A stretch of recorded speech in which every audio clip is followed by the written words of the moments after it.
Alors bonjour à tout le monde, c'est New Generation Agency. Aujourd'hui nous venons avec un nouvel épisode littéraire et nous allons parler de la vie de celui qui nous a quittés, le patriarche Valentin Iboumbé.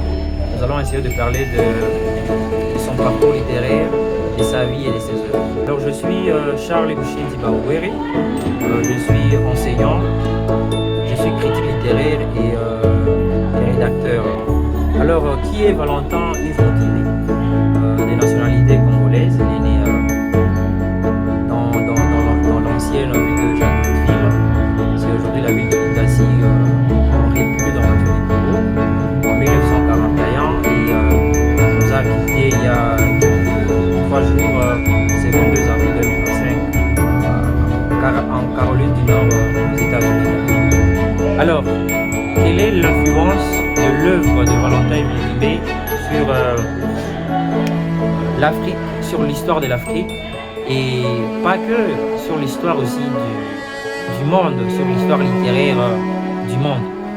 Alors Valentin Iboumbé a le prestige d'avoir en tout cas déconstruit la considération du blanc face au noir. Valentin Yves, dans notamment sa célèbre œuvre, son essai en tout cas, l'invention de l'Afrique, il a montré que l'Africain n'est pas singulier, que l'Africain il est pluriel. C'est par là qu'a commencé le grand combat de Valentin Yves.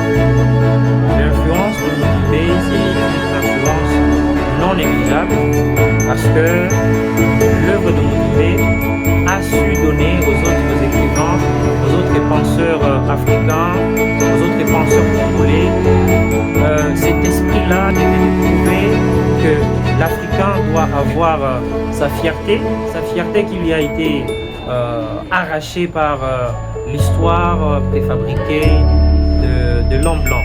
L'œuvre de Iboumbé a su sensibiliser les autres écrivains, les autres penseurs. Alors si nous parlons de l'œuvre de Iboumbé,